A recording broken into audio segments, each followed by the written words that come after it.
Cooking your way through life. Oh, hey, everybody. Welcome back to another episode of Cooking Your Way Through Life with me, Chef Drake. Today, we're going to do something that is out of the box, like pretty much just innovative, and you never heard of it before. It's called chicken tenders. No, we're doing some southern fried chicken tenders. I tell you, it does not matter how far I travel around the world.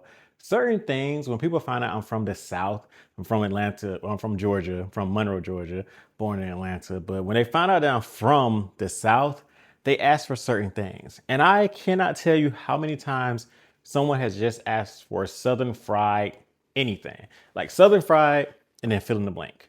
But my favorite Southern fried anything is actually chicken tenders. And it's because of the breading. Um, if you live on the East Coast of America, then you might have gone to a little grocery store called Publix. And Publix has a chicken tender sub sandwich, which is, yeah, just like, my favorite thing to eat are carbs. So it's just like chicken tenders, bread, everything else. So, chicken tenders, my favorite thing, the Southern deep fry. And that's what we're going to do today. So let's do it. Okay, so first things first, sometimes when you buy your chicken tenders, you have these little thing here and you want to take it out. So actually using a fork is the best way, and you just slide it through. This way you don't have anything interrupting you from your chicken. Just take this little piece out. Easiest way to do this is with a fork. Just slide it right through. If you try to do it with a knife, you're gonna get rid of most of your chicken. So we don't like doing that. But we really don't like eating our chicken tenders with these in there because it's just not a great mouthfeel. So I'm gonna take out all of these and then we'll move on to the second step. Okay, so all my tendons are out. Yeah, I totally forgot that word earlier. But they are edible, but they're just unpleasant. So we took all the tendons out and now we are ready to move on to phase 2. I want to pour in buttermilk. Oh yeah.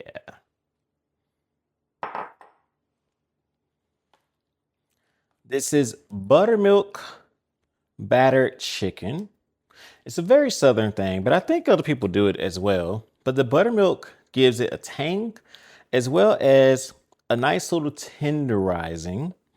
But the buttermilk itself is amazing because I think the flavor from it, from the breading with the buttermilk, is just unmatched, in my opinion. I'm biased. I am from the South. Now, another thing I add in is a little hot sauce. Now, little known fact, if you've ever eaten at Chick-fil-A, it is said that their trick is pickle juice. And I actually use pickle juice sometimes in my chicken, but my go-to is just hot sauce. And every now and then I use pickle juice and hot sauce, but it's for like special occasions. But yeah, most of the time I definitely put a little hot sauce in my buttermilk, and this is my like regular batter. I have one more thing to add in here, and then we'll be done with the wet portion of our batter for our chicken. All right, the last thing that we're adding in, if you're new here, then you might not know. But if you're not new here, you know that I had to add in some seasoning. And of course, I made my own seasoning blend. So I add the seasoning blend to the chicken itself inside of the buttermilk batter. Because this is the first time that you can actually season your chicken is when you do this part. It's actually going to the chicken, and it's gonna be the first layer of seasoning inside of the batter itself. Now, some people don't like this, but we're not those people. I'm gonna also add the same seasoning blend to my flour. So I'm seasoning the flour in the wet batter. To me, this is just like seasoning both sides of your steak. You don't season one side and then not season the other. If I'm seasoning the wet batter, I'm gonna go into the dry batter. Why would I not season both? So that's just me. Like I said, some people don't like that. We're not those people. So it's okay. I'm gonna put some in here and some in here and finish it off. Now I'm gonna mix this together, of course. And honestly speaking, I like to do this part the day before. I love to get my chicken like in this buttermilk hot sauce bath and just let it soak overnight. I feel like it is amazing for the next day, and that's really my go-to. So I suggest putting this off until tomorrow, but we're not because we're doing a video. So yeah, TV magic. When I snap my fingers, my hands will be clean and we're working on the dry. There we go. All right, now I have my hands clean. I got my dry, which is gonna be all-purpose flour, and I'm gonna add in some cornstarch. So in here, I have all-purpose flour, cornstarch, and my seasoning blend, and we're gonna mix this all together. Now, I don't personally like to mix it with my hand just because cornstarch feels really funny to me. Long story, but I'm just gonna get a whisk or a fork, and we're gonna mix this together. All right. Whisking, whisking, whisking with my fork. And now our chicken is ready to be done. I mean, I think that's the best part about this is that it's super simple, but so flavorful. I mean, that's my favorite way to cook. I don't really feel like you should have to spend 12 hours on a tweezer meal just to have no flavor. I mean, that's a very dramatic way of putting it, but yeah, I think flavor should be number one, and then the ease of doing it should be number two, because I do this for a living and it's a lot. So I can't imagine cooking after doing a full job and then going home and wanting to cook a full meal that's gonna take you 4 hours. So my goal is to help you out with this. So this is one that's gonna be very quick and easy, and you can prep it beforehand by doing your chicken the day before. And now you can just come on in and throw it in the deep fryer, or in our case, the pot. All right, so first things first is we need a thermometer. And this is okay, especially if you're doing what I'm doing, which is frying in a pot. I want to make sure my temperature is always right. So I'm just using the instant read thermometer, and I want my temperature to be about 350. I like to fry my chicken between 350 and about I would say 385 if I would go the highest. I just like it to be golden brown. So 353, perfect. So that's the first step. Now we're going to bring that back later, but my temperature is right. So now it's time for me to get my chicken in. So I got the chicken that's going from the wet that we created into the dry. And this way I can really get that southern fried chicken we talk about. So it really get that nice crust. That crust is really important when we say southern fried because it's going to be thick but crispy. So we want both. Now, I messed up. I should have did wet and dry, but in the case of I just got a little bit excited. You just see me put the wet hand in with the dry ingredients. Now, if you do this, then you end up what happens with my right hand now. It's very messy. But you notice that my left hand is just dry ingredients. So you should have one hand that's just dry, one hand that's just wet. This will just help you if you're just doing a lot of chicken.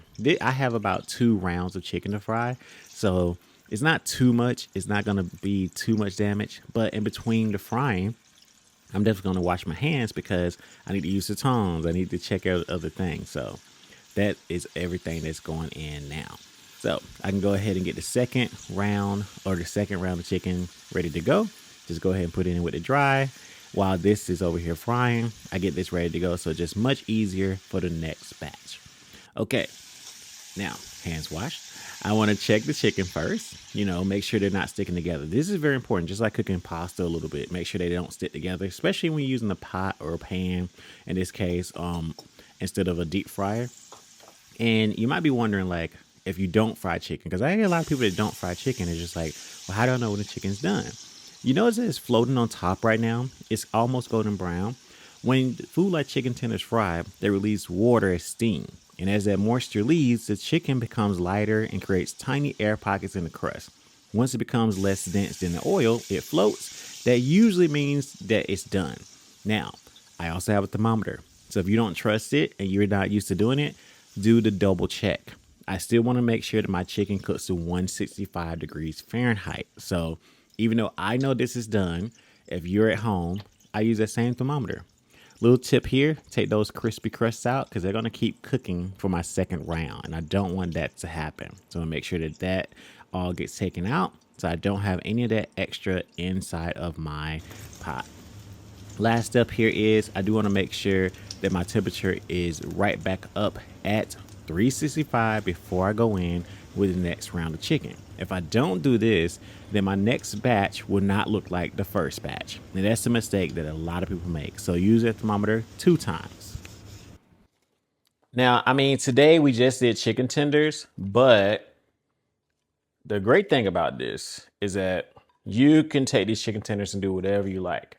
I gave you an example earlier when I talked about Publix. This can become a sub sandwich. I mean, if you are not new here, then you know that sandwiches are literally my vice. Like, I can turn anything into a sandwich, and I love that. I love that you can turn anything into a sandwich. It's way too many chicken tenders for me by myself, but you know, I make it happen. Anyway, here's to our Southern fried chicken tenders for today. Thank you so much for joining me. As always, oh, almost lost them. As always, thanks for coming and just seeing what we're cooking up today. I'm cooking my way through my life. Hopefully you can cook your way through your life if you like to cook. So please join me every Monday for these little shows that I put out on YouTube. Please join me every Thursday for my podcast that I put out on all streaming platforms. And you can buy the cookbook, Cooking Your Way Through Life, anytime on Amazon.com or BarnesandNoble.com.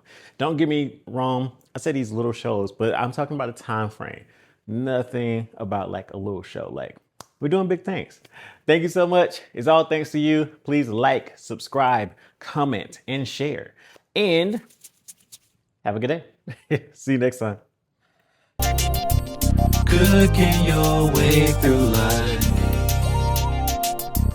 Cooking your way. Thank you for watching today's episode. I hope you enjoyed it and maybe even learned something.